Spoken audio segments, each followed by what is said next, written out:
Señoras y señores, de verdad para nosotros, aquí desde TN23, en su programa La Medida, para Sandy Monroy y su servidor, un verdadero honor y placer, completamente en vivo, presentarle los temas de coyuntura nacional para el análisis. Sandy, ¿cómo estás? ¿Estás lista? Muy bien, Julio, muy buenas noches. Lista Buenas noches. para el análisis. Hoy yo sé que muchos de ustedes están esperando uno de los grandes temas porque seguimos hablando lo de la situación de la Corte de Constitucionalidad. Es decir, ya quedó integrada, ya tenemos los nombres de los magistrados titulares y suplentes de los 5 entes electorales que se podía entonces. Así que vamos a estar profundizando en este tema, Julio. Me parece muy bien, Sandy, y yo creo que es importante una situación. Fíjate, como hemos estado hablando tanto del tema de la Corte de Constitucionalidad, de la designación o de la elección, ¿verdad?, que hacen los 5 cuerpos electorales, ¿por qué no hoy propongo algo para estos primeros datos que quisiera que producción nos pusiera en pantalla? Recordar un poco lo que dice la ley, particularmente la Constitución, en torno a lo que es la Corte de Constitucionalidad. Pero ¿te parece si armamos un poquito de contexto? Por supuesto. Veamos los datos que resumen esta jornada en cuanto a elección de representantes a la Corte de Constitucionalidad. 5 magistrados titulares y 5 magistrados suplentes integrarán la Corte de Constitucionalidad, el máximo ente en materia constitucional del país. En la 8ª legislatura, así como lo establece el artículo 269 de la Constitución Política de la República. La Corte de Constitucionalidad quedó conformada de la siguiente manera. Congreso de la República, Dina Ochoa, magistrada titular, Luis Alfonso Rosales Marroquín, magistrado suplente. Universidad de San Carlos, Gloria Porras, magistrada titular, Ronnie Eulalio López Contreras, magistrado suplente. Colegio de Abogados y Notarios de Guatemala, Néstor Vázquez Pimentel, magistrado titular, Claudia Elizabeth Paniagua Pérez, magistrada suplente. Presidencia de la República, Leila Lemus, magistrada titular, Juan José Samayoa, magistrado suplente. Corte Suprema de Justicia, Roberto Molina Barreto, magistrado titular, Walter Jiménez, magistrado suplente. Bueno, Sandy, la Corte de Constitucionalidad ya está integrada. Aquí lo único que queda, porque nos guste o no nos guste, y esto lo hemos analizado hasta la saciedad, este es el procedimiento que está.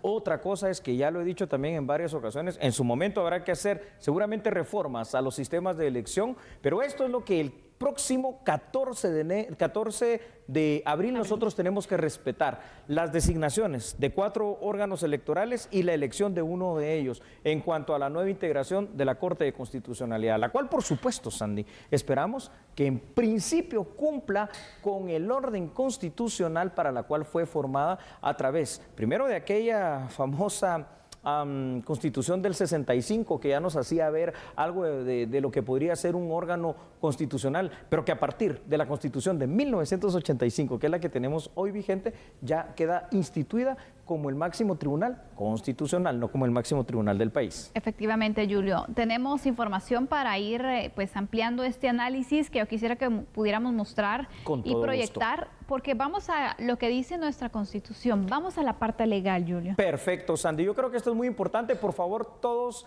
en casa tomen nota de lo siguiente. Nuestra Constitución Política de la República de Guatemala, en primer lugar, tenemos que saber que fue promulgada ya un lejano, parece hoy, 31 de mayo de 1985, entró en vigencia el 14 de enero de 1986. ¿Qué importancia, entre otras, tiene esa Constitución? Bueno, es la primera Constitución de Guatemala que contempla las denominadas garantías constitucionales. Y usted se preguntará en casa, ¿y a qué nos referimos con garantías constitucionales? Estamos hablando del amparo, estamos hablando de la exhibición personal, de la inconstitucionalidad y, por supuesto, la máxima garantía, que sería la existencia de un órgano encargado de velar por el cumplimiento de la Constitución, como la Corte de Constitucionalidad. A raíz, Sandy, de la existencia de esta Constitución del 85, la Asamblea Nacional Constituyente legisló para que la defensa de la Constitución estuviese a cargo del Tribunal Constitucional, es decir, de lo que conocemos como Corte de Constitucionalidad. La función establecida por la Constitución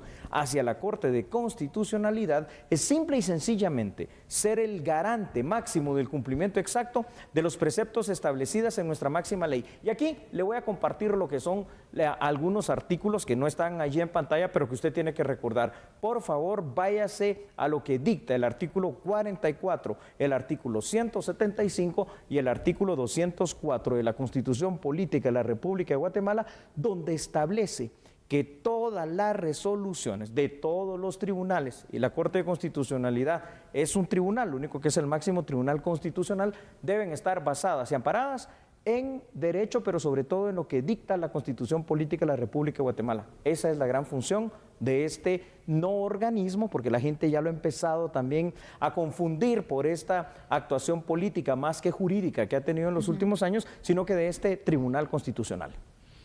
Así es, Julio. Vemos entonces cómo ya se ha cumplido también con la designación de los representantes también de estos 5 órganos y entidades electorales.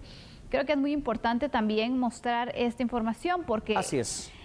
Estaba pendiente el Ejecutivo, hoy se logra realizar también la misma, la Corte Suprema de Justicia también lo lleva a cabo y sobre todo entonces esperaríamos, Julio, que acciones legales no entorpezcan este trabajo que han venido realizando tanto los organismos como también el Colegio de Abogados, la Universidad de San Carlos de Guatemala. Así es. Situaciones que pueden ir afectando incluso el funcionamiento de la Corte, como ha pasado en otras elecciones, Julio. Es que te digo, tu miedo, que lo estás expresando de esta forma, por llamarlo de alguna manera miedo, ¿no? Es un temor. Es que es absolutamente fundamentado. Si vamos al precedente que tenemos de 16 meses que se cumplieron ayer, bueno, no, que se van a cumplir dentro de 2 días, quiero decir, específicamente de lo que pasó en cuanto a aquel cambio que en aquel ya lejano 13 de octubre del año 2019 tuvo que haber tanto en la Corte Suprema de Justicia como en las salas de apelaciones. Hombre, es que el miedo es absolutamente fundamentado de que esto pudiera pasar, pero guatemaltecos, yo creo que aquí tenemos que tomar las cosas con la seriedad del caso. Una de las grandes carencias de Guatemala, afuera del tema de la seguridad, en el cual hay que trabajar mucho, es la certeza jurídica. Y la certeza jurídica dicta lo que estamos viendo, una Corte de Constitucionalidad integrada. Para muchos sectores estarán de acuerdo con quienes integran esta Corte de Constitucionalidad y otros estarán en contra, eso es normal. Lo que tenemos que pensar es que cada uno de los organismos, que son 3, legislativo, ejecutivo y judicial, y de las demás instituciones de Estado, cumpla cada quien con su rol y con su mandato, pero cumpliendo preceptos constitucionales establecidos del artículo 151 al 154, que es decir, el poder público recae en nosotros, el pueblo de Guatemala, y un funcionario público, cualquiera que éste sea, nunca puede ser jamás superior a la ley. Así que esto esperamos que lo tengan siempre en mente los próximos y futuros magistrados de la CC, que por cierto que hay una cuestión que hay que decir. De los 5 titulares, 3 van a repetir porque están ejerciendo actualmente la magistratura. Exactamente. Tampoco es que vaya a ser tan nueva, ¿verdad? Sí, y esto era la esperanza que se tenía en cuanto a darle un cambio a la Corte de Constitucionalidad, pero con lo que tú has indicado, las renovaciones que se van a tener realmente, ¿qué tanta esperanza entonces existe de que vayan avanzando ciertos temas? Temas como, por ejemplo, el entrampamiento que existe con la elección de la Corte Suprema de Justicia, de salas de apelaciones, distintos asuntos entonces en los cuales también se ha paralizado, te diría. La justicia. La justicia guatemalteca. La justicia, hay que decirlo claramente. Muy bien, Sandy. Bueno, esperamos que esto cambie, ¿no? Porque al final de cuentas, si bien es cierto, 3 de los actuales magistrados titulares de la Corte de Constitucionalidad han sido designados nuevamente por otros cuerpos electorales distintos al que los eligió para esta actual magistratura que están a punto de terminar o de finalizar, pues también hay una renovación en cuanto a 2 titulares que no conformaban esta institución y los magistrados suplentes, que es una renovación total, que esto me parece a mí al final de cuentas bueno. Bueno, ¿por qué? Porque uno puede pensar es que la carrera judicial debería de tener algo más sostenible en el tiempo en cuanto a tan altas magistraturas. Sí, pero cuando las decisiones son de orden político y no de orden jurídico, los cambios tienen que venir de la manera establecida en la Constitución y hasta largo se hace el tiempo de espera para que estos cambios en teoría se den, ¿verdad, Sandy? Efectivamente, Julio. Sí. Esto es muy importante. Hay muchas exigencias de los distintos sectores de nuestro país sobre el fortalecimiento que se le debe dar a la Corte de Constitucionalidad, correcto, Julio. Y ante estas exigencias que existen y ante estas pues expectativas que se tienen también, ¿cuáles serían los retos o las principales acciones que podrían o tendrían que realizar los magistrados cuando ya tomen posesión de sus cargos en abril? Yo te diría que uno particularmente, rescatar el papel fundamental constitucional que tiene este tribunal, es decir, convertirse verdaderamente en la Corte de Constitucionalidad y dejar por un lado aquello de ser la Corte Celestial que legislaba, que hacía funciones ejecutivas y que también de alguna manera hacía las funciones, ahí sí que literalmente de máximo tribunal, quitándole esa atribución a la Corte Suprema de Justicia. ¿Me permites presentar otros datos para poder sustentar también lo que estamos hablando? Y es que vea usted, por favor, ahí con el apoyo de nuestra producción, los 5 cuerpos electorales y nominadores de magistrados titulares y suplentes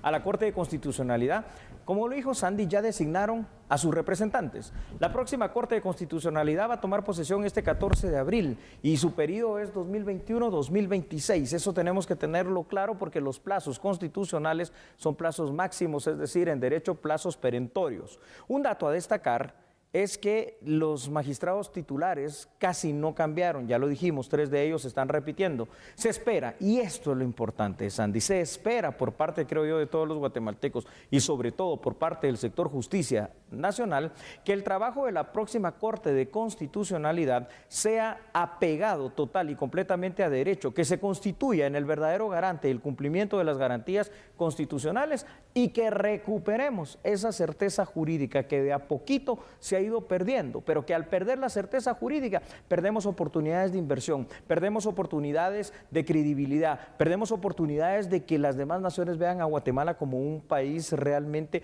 donde sus leyes se respetan, partiendo, por supuesto, por la principal ley, que es la Constitución Política de la República de Guatemala, donde en resoluciones como las emitidas por la misma Corte de Constitucionalidad actual se violentaron legislando de una manera nueva que no existe, por ejemplo, el sistema de elección en las magistraturas que tú ya mencionaste, Corte Suprema de Justicia y Sala de Apelaciones. Efectivamente. Así queda integrada entonces la Corte de Constitucionalidad, una elección relevante que se estaba a la espera también. Vamos a ver qué pasa en los próximos días, Julio, porque sabemos que existe una fiscalización, existe también distintas posturas sobre el actuar y las expectativas que, como repito, tienen ante los magistrados de la Corte de Constitucionalidad. Sin duda alguna, hay muchos temas de los cuales deberán darle seguimiento, muchos temas en los cuales también tienen que nuevamente pues establecer algún tipo de trabajo, te diría, en cuanto a revisar, hacer revisiones y poder ir aclarando ciertos aspectos. Yo te diría, de verdad, ojalá que esta Corte, sabemos que hay 3 magistrados que repiten entonces o que fueron reelectos, pero ojalá... Esa es la duda, ¿no? Al final de cuentas. Exacto. Esa es la duda. ¿Cómo va a estar los pesos y contrapesos en la Corte de Constitucionalidad, por ejemplo? Te digo algo. Eso de pesos y contrapesos en la Corte de Constitucionalidad no debería de aplicar y te explico por qué. Claro. Fíjate, porque los pesos y contrapesos están ya bien establecidos en la Constitución, pero para los 3 poderes estatales. La Corte de Constitucionalidad debe ser lo más independiente y lo más imparcial posible, dedicándose a una sola cosa. Una de las materias, que obviamente porque siento una pasión por ella, ¿verdad? Cuando me refiero realmente al derecho como tal, que es algo tan apasionante, que es algo tan puro, pero que nos han demostrado aquí en Guatemala que se puede desvirtuar de una manera tan grande cuando los intereses políticos, cuando los intereses económicos, cuando los intereses sectoriales y por supuesto los intereses personales están de por medio. Casos concretos, por supuesto, los autoamparos que se han hecho los propios magistrados de la actual Corte de Constitucionalidad. Una cosa que realmente pues no tiene una justificación jurídica, aunque sí la hay. Efectivamente, vemos entonces que pues la Corte actual de Constitucionalidad ha recibido varias críticas. Muchísimo. Ha recibido pues bueno, varios golpes te diría, entonces... Se ha perdido la credibilidad en la CC, eso es lo terrible. Exactamente. Pero ojalá que se pueda hacer una transformación, Julio, porque mira, realmente que se entienda la función de los magistrados, es decir, la defensa de la Constitución Política de la República, pegándose a lo que dice nuestra Constitución Política de la República y no pues interpretando cada vez de cada manera también la misma carta para que pues se tenga algún tipo de resultado favoreciendo a unos y pues afectando a otros, ¿no? Son retos grandes que se tienen, ojalá de verdad que se pueda ir avanzando en la agenda nacional con esos temas pendientes de esas consultas, esas resoluciones, y que se deje de actuar de tanta manera en cuanto a los amparos, porque no pareció cierta elección, en cuanto a los amparos, porque no parecieron las decisiones. En realidad, es mucho lo que nosotros esperamos como guatemaltecos de esta Corte de Constitucionalidad. Totalmente de acuerdo. Para finalizar, señores nuevos magistrados de la Corte de Constitucionalidad, aunque algunos sí lo son, pues les damos definitivamente, creo yo, como sociedad guatemalteca, la bienvenida a ese mandato de 5 años que tendrán. Pero bueno, esperemos que cumplan, por favor, con su mandato constitucional. Vamos, y cuando regresemos tendremos una entrevista especial acá en A la Medida. Y sigue el análisis, por favor, continúe con nosotros, ya volvemos. Señoras y señores, no cambien, porque nosotros somos A la Medida.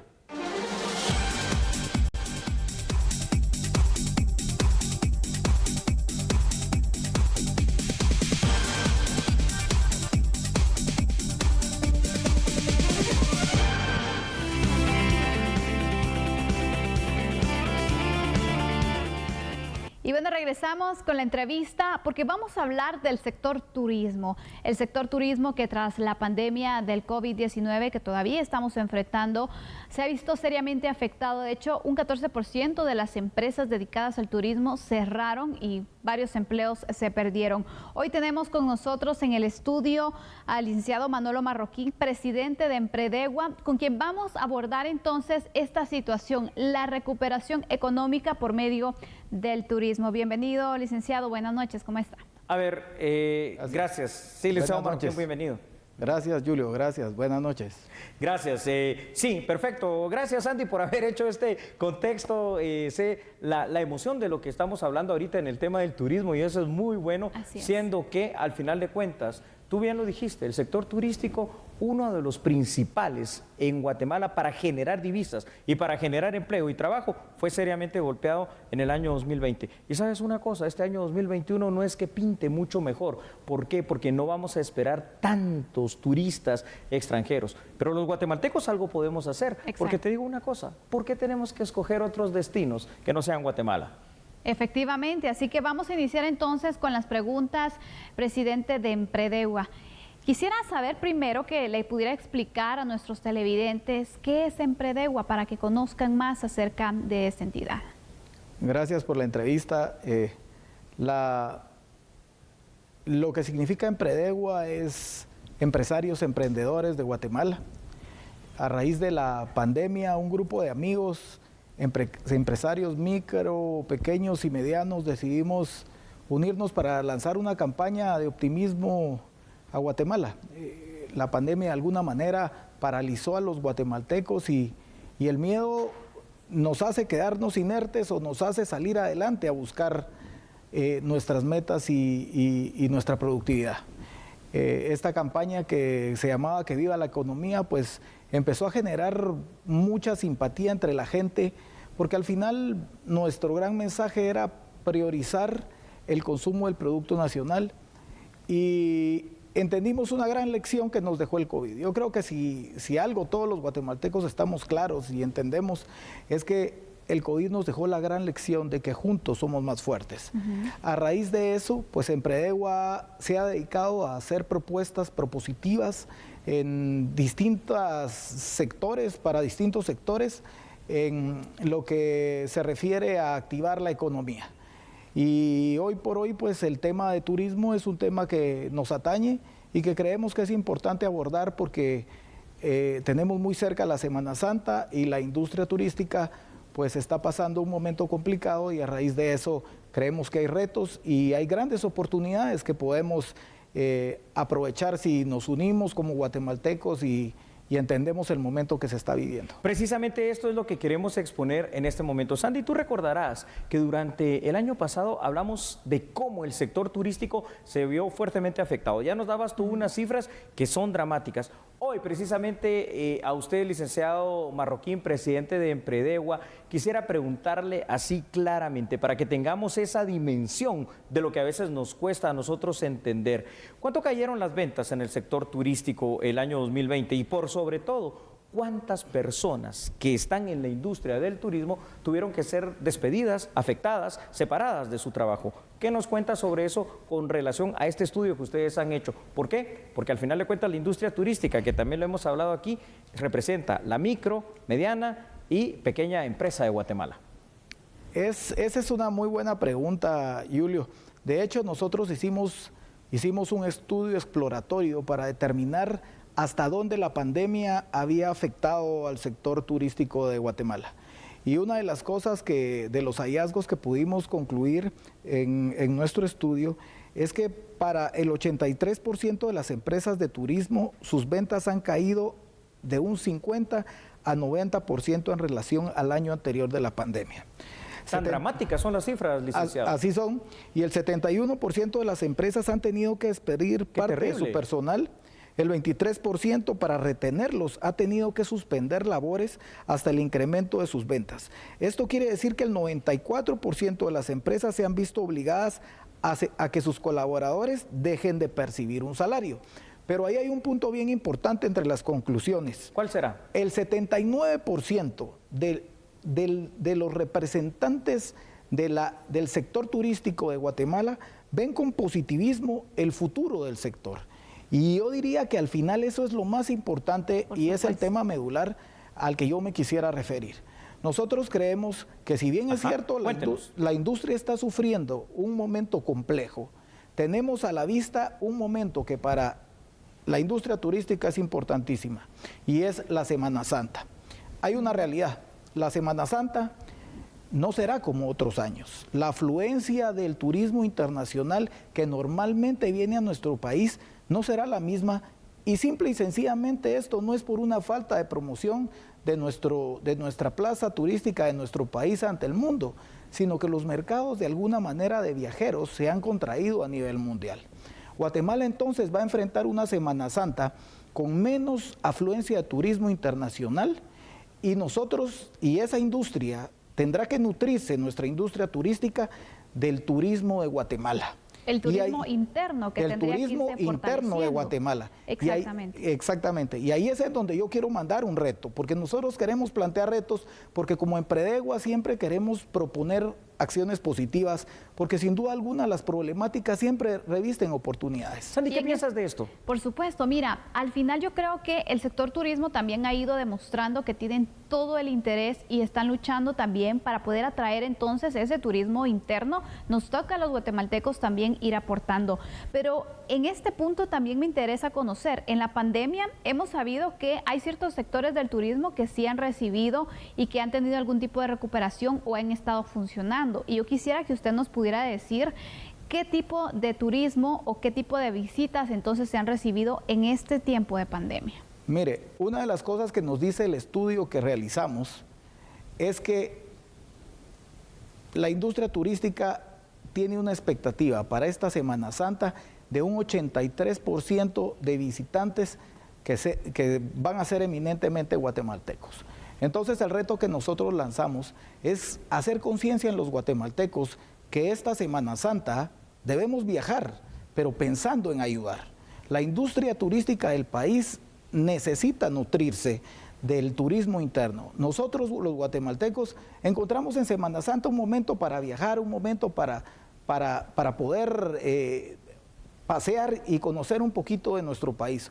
Hagamos eso porque Guatemala tiene plazas y lugares bellos que podemos aprovechar y que sin duda alguna están preparados porque de eso se ha hecho una buena concientización por parte del gobierno con protocolos de bioseguridad para que podamos viajar a distintos lugares de Guatemala de manera segura, cuidando nuestra salud, pero ayudando a ese guatemalteco de ese hotelito, de ese restaurante que ha tenido bajas sustanciales en sus ventas. En nuestro estudio pudimos ver que hay departamentos como San Marcos, como Huehuetenango, que han sido seriamente afectados y que esperan en Semana Santa una recuperación. Ahí está. En ese punto, licenciado Marroquín, precisamente, y es que también quería interrumpirlo, pero usted llegó a un punto que a mí me interesa y seguramente a todos los televidentes, Sandy. Semana Santa, usted acaba de tocar un punto clave. Le pregunto así claramente, para Empredegua, de conformidad a esta encuesta y sobre todo para el sector turístico guatemalteco, ¿existe de verdaderamente optimismo para esta Semana Santa en cuanto a lo que pueda pasar con el turismo nacional y extranjero, sobre todo conociendo lo siguiente? Es decir, que por ejemplo algo que es tan tradicional en Semana Santa en Guatemala, que son las procesiones y que atrae mucho turismo, pues simplemente no va a existir. ¿Cuál sería la respuesta, licenciado Marroquín? Yo creo que hay una frase que dice que cuando se tienen limones hay que hacer limonada. Lo primero que nosotros tenemos que entender es que no va a venir la afluencia normal y natural de turistas internacionales que normalmente recibe Guatemala. Y entonces el reto de los guatemaltecos es viajar por todo el país. El reto del sector turístico y de la industria turística, hoteles, restaurantes y demás empresas colaterales que viven de eso, será ofrecer tarifas de chapinas accesibles, ofrecer paquetes que hagan a la gente poder estimular su demanda. Y el otro reto es el siguiente, es 6 de cada 10 más o menos turistas que vienen a Guatemala son salvadoreños y hondureños. Nosotros queremos lanzar una invitación a los hermanos salvadoreños y hondureños, y es decirles, vengan a Guatemala, háganse su prueba, ingresen a este país que está lleno de lugares lindos, mágicos y con unas ganas de ser hospitalarios como nos caracteriza a los guatemaltecos, y que además es un país que está preparado con todas las normas de bioseguridad, con los protocolos que requieren atender a los hermanos salvadoreños y hondureños, que van a poder gozar de sus vacaciones en Semana Santa. Totalmente. Y que sin duda alguna van a tener un país con los brazos abiertos para poder atenderlos como ellos se merecen. Guatemala está lista. Hay algo que yo he admirado un montón del sector turístico, y es que se están certificando, que se están preparando y están activando todos los protocolos de bioseguridad. Eso es muy importante. Y ya para ir concluyendo, le quiero preguntar, ¿qué acciones inmediatas es necesario que se puedan ir implementando en el sector turístico para marcar esa recuperación económica y de empleos? Yo lo que diría es que lo más próximo para el sector turístico es la época de Semana Santa. Mucho de las ventas del sector turístico en gran medida descansan en la demanda que se genera en esa época. Yo lo que siento es que debemos hacer los guatemaltecos de esto una causa, entender lo que viene para apoyar a un sector de guatemaltecos como todos nosotros que hoy en día necesitan que seamos solidarios. Si los guatemaltecos entendemos que la Semana Santa va a ser más que nunca una causa de todos, porque tenemos el corazón grande, porque estamos hechos para ayudarnos entre sí, demostrémoslo esta Semana Santa, apoyémonos, viajemos, y el sector turístico por su lado que se prepare con paquetes, con ofertas, con facilidades que hagan atractivo a ese turista nacional el viajar por todo el país en todos esos lugares lindos y mágicos de los que nos enorgullecemos, porque si de algo nos enorgullecemos los guatemaltecos es de lo que tenemos, de los lugares bellos, mágicos, de esa historia que nos hace ser nosotros. Y a los hermanos salvadoreños y hondureños los estamos esperando, y somos hospitalarios por naturaleza, y seguro que van a pasarla muy bien. Seguro que sí, licenciado Manolo Marroquín. Yo creo que he de decirle para finalizar esta entrevista que agradecemos su presencia, le agradecemos también a Empredegua y estos datos no tan importantes, Sandy, que se nos ha proporcionado. Y seguramente habrá un llamado para los guatemaltecos. Efectivamente, Julio, muchas gracias, licenciado Manolo Marroquín, por acompañarnos. Por el tiempo. Y también por compartir los resultados de este estudio que se ha llevado a cabo. Recordemos, nosotros tenemos también un rol muy importante en la recuperación del sector turístico, un sector que está preparado, que nos está esperando, que están tomando también las medidas de bioseguridad, pero recordemos que nosotros tenemos responsabilidad de hacer caso y también de cumplir con esas medidas de bioseguridad para evitar contagios del COVID-19. ¿Se puede hacer un turismo responsable? Totalmente sí. Así que bueno, seguro, apoyar al sector turístico. Muchas gracias, licenciado. Gracias por este espacio. Gracias a ustedes. Gracias por la entrevista. Vamos a la pausa. A usted le digo, por favor, no cambie, porque nosotros somos a la medida.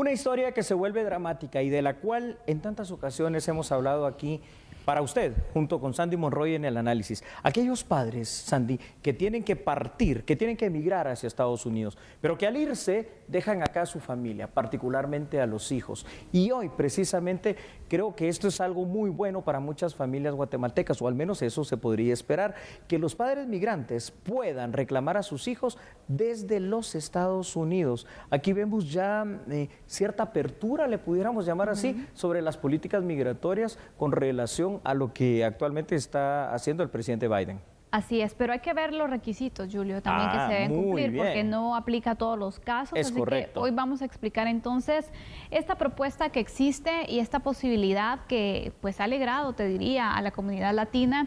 Pero porque también vamos con los casos de menores no acompañados que buscan eso, reunirse con sus padres en los Estados Unidos. ¿Iniciamos? Me parece que sí, y propongo que iniciemos con los datos que usted va a ver a continuación y ahí están precisamente en su pantalla. Sandy, fíjate, el gobierno del presidente estadounidense Joe Biden ha restablecido un programa que permitirá a algunos menores de edad centroamericanos, recalco, algunos, solicitar desde su país de origen su admisión a Estados Unidos. El anuncio fue hecho por Roberta Jacobson, asistente especial del presidente Biden, quien supervisa los asuntos fronterizos.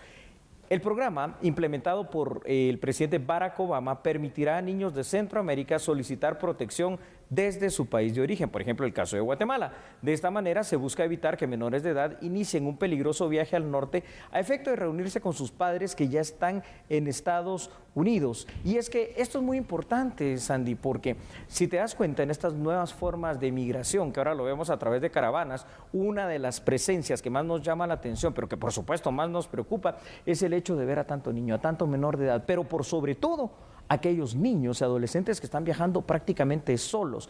Esto abre una esperanza, pero tú lo has dicho, no es para todos. Hay que cumplir con ciertos requisitos que ya tendrán que ser también anunciados con más claridad, no solo por el gobierno estadounidense, sino que por nuestra misma representación diplomática en los estados donde hay una gran representación también de guatemaltecos en Estados Unidos. Me refiero allá en Chicago, Illinois, me refiero también en California, en Los Ángeles, ¿verdad? Por ejemplo, y algunos otros lugares más. Julio, pero por ejemplo, hablamos mucho de menores de edad, es decir, podría ser requisito ser menor de edad, ¿no? Para que te puedan reclamar.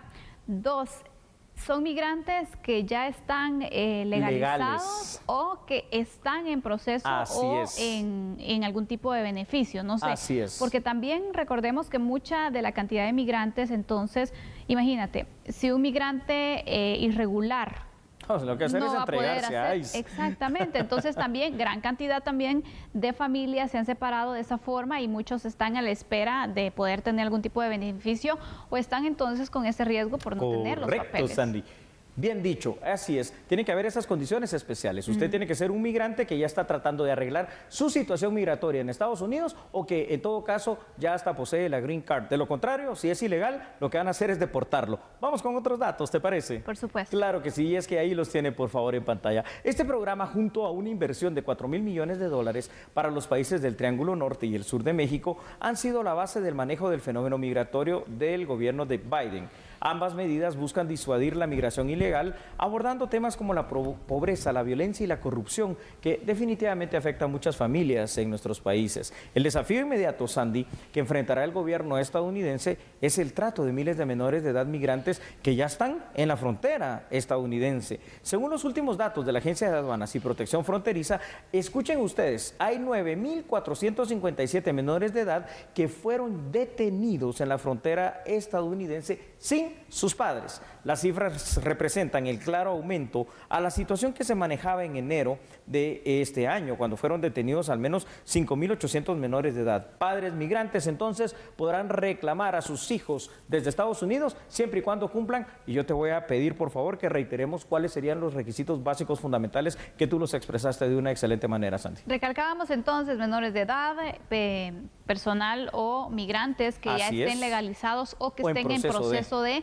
que puedan hacer el reclamo de sus hijos para poder fomentar así la integración familiar. Correcto. Muchas familias se separan porque están buscando mejores oportunidades, porque los padres deciden migrar para darle mejores oportunidades a los hijos, pero luego en esa unificación familiar es que varios menores viajan solos, de manera ilegal, con estos riesgos. Exactamente, Julio. Entonces lo que se quiere hacer también es frenar esta situación, porque sabemos los peligros a los que se enfrentan los menores. Así es. Y bueno, también creo que es un proyecto que se debe ir analizando. Ojalá que se pueda extender también, Julio, a otras posibilidades para ir ayudando a los migrantes, en especial que nos den prioridad a los guatemaltecos. Mira, ¿no? eso sería muy bueno. Para finalizar, recalco lo siguiente, esto tiene que quedar muy claro. Si usted es un migrante estadounidense, sus hijos menores de edad están aquí en Guatemala, pero allá estando, quiero decir, migrante guatemalteco en Estados Unidos, sus hijos aquí en nuestro país, y usted no ha empezado el proceso de legalización de su estatus migratorio en Estados Unidos, ni lo piense, lo que van a hacer es deportarlo. Así que con esto, si te parece, Sandy, vamos a una pausa comercial. Regresamos con otras noticias, por favor, acompáñenos. No cambie, porque usted sabe que nosotros somos a la medida.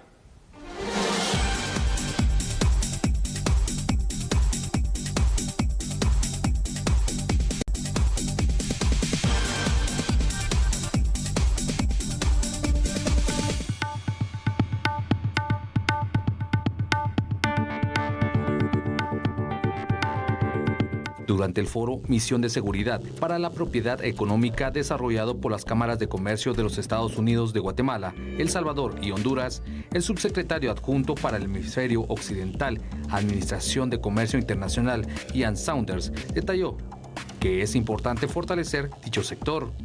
Uno de los impedimentos al comercio identificados por el sector privado de los Estados Unidos es la falta de claridad y transparencia en el proceso de importación, exportación y tránsito de bienes en el Triángulo Norte. Actualmente, la región no está utilizando el potencial para una integración total debido a ineficiencias en aduanas y fronteras y transporte, entre otros impedimentos logísticos al comercio a través de las fronteras. Al hablar de estos temas, la facilitación del comercio entre fronteras puede mejorar con una mayor coordinación entre agencias, mecanismos mejorados de consulta pública y la modernización de la tecnología. El flujo de bienes a través de las fronteras de la región puede mejorar, reduciendo tiempos de espera y alentando al desarrollo económico. Se resaltó que el Departamento de Comercio de los Estados Unidos continuará apoyando a la región para solventar las deficiencias detectadas, así como el impulso de acuerdos que apoyen a la reactivación y desarrollo. A ver, señoras y señores, es que estamos en pleno siglo XXI, Sandy, es decir, los sistemas en su conjunto, y hablando en este caso ahora específicamente de los sistemas aduaneros, es que deberían de ser ágiles, deberían de ser mucho más fáciles. ¿Por qué? Si queremos fomentar el comercio entre nosotros, en lugar de estar poniendo tantas cortapisas, deberíamos de facilitarlo, pero sinceramente aquí en el Triángulo Norte eso no pasa. Las burocracias a veces también afectan, Julio, y por lo tanto creo que es importante buscar ese fortalecimiento a nuestro sistema aduanero para darles agilidad, porque sabemos también que estamos en la espera de una recuperación a nivel de país. Muy cierto. Y cualquier esfuerzo, cualquier proyecto que busque ir facilitando, agilizando los procesos, creo que puede ayudar, eso sí, teniendo siempre los controles. Tienes toda la razón. Y vamos con datos, porque siempre son importantes para este tipo de análisis. Vea usted, por favor, allá en casa, en enero pasado, los presidentes de Guatemala y El Salvador, Alejandro Yamatei y Nayib Bukele, anunciaron, Sandy, la pronta implementación de la política de cielos abiertos. A través de la misma se pretende, por ejemplo, conectar los vuelos entre Guatemala y El Salvador sin mayores obstáculos en los aeropuertos como si fuesen vuelos domésticos, lo cual tiene toda la lógica y el sentido.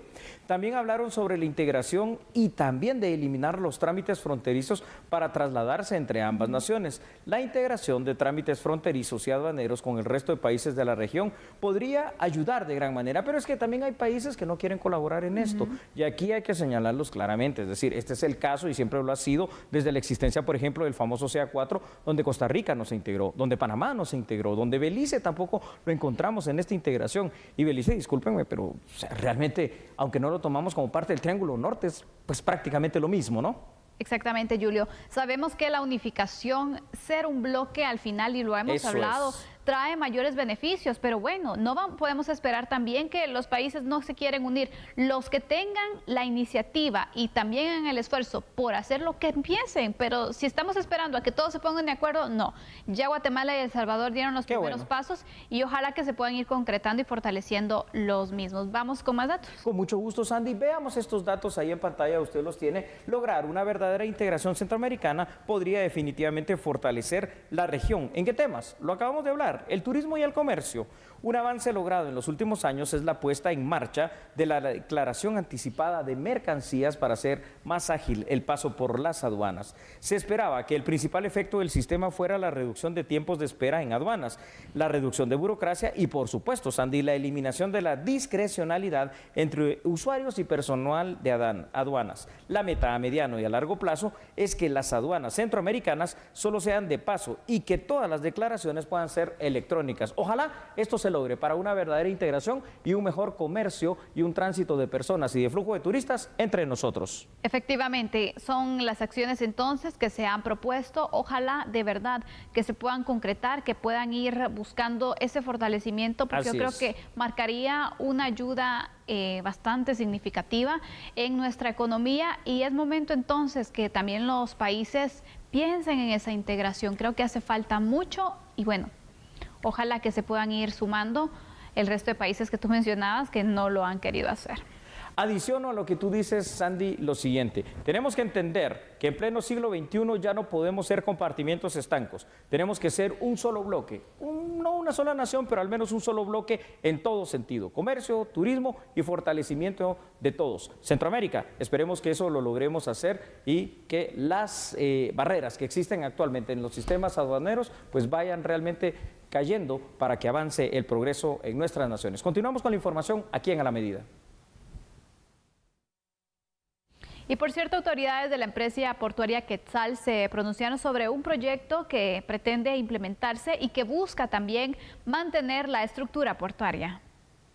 Para mitigar el problema de asolvamiento y erosión, fenómeno que actualmente afecta a nuestro puerto. De esta cuenta nace el proyecto denominado Mejoramiento de Infraestructura Portuaria Rompeolas Este y Oeste de Puerto Quetzal, el cual se divide en dos fases. La primera, llamada mitigación al problema de asolve, erosión en Puerto Quetzal, y la segunda, la fase B, mejoramiento de infraestructura portuaria rompeolas este, oeste, dique norte y protección costera al este de Puerto Quetzal. Según los representantes, la inversión retornaría en 6 años, 7 meses. Agregaron que desde hace 37 años no se realiza mantenimiento a la infraestructura portuaria y ello puede poner en peligro su operación. El asolvamiento sigue ocurriendo en el lado oeste del puerto y la erosión sigue ocurriendo en el lado oeste.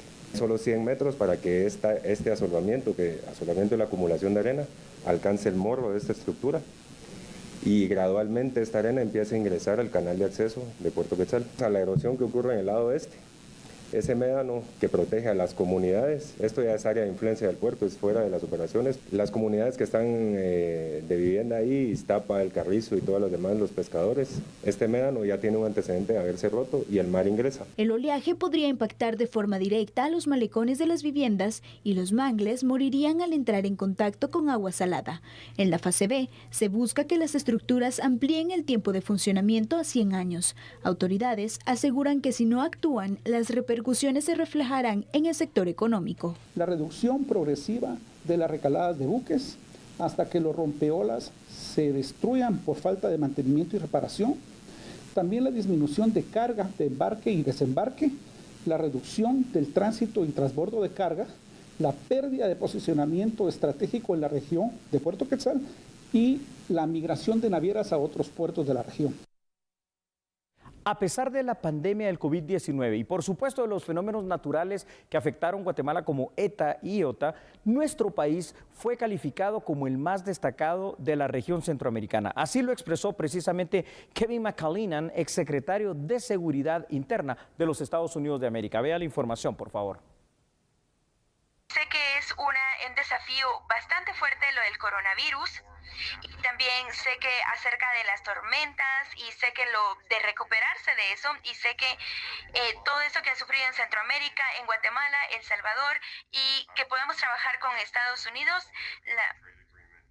un acuerdo durable, pero críticamente me gustaría hablar sobre Guatemala. Cuando estaba en Guatemala, cuando estaba hablando estaba en marzo del 2020 y me quería enfocar en Estados Unidos. Los líderes de Guatemala era el sistema más alto de Centroamérica. Hablé acerca del reconocimiento de Washington, de la Casa Blanca, de la seguridad, de migración, de la perspectiva económica, de que Estados Unidos iba a estar ahí, que iba a ser un amigo que iba a apoyar. Y el día de hoy pude escuchar del señor Sanders que va a regresar idealmente con billones de dólares, y también la sociedad, así como también es apoyar al gobierno. Así que creo que también es una oportunidad significante. Finalizamos entonces. Muchísimas gracias por su sintonía. Que descanse. Chao. Hasta mañana.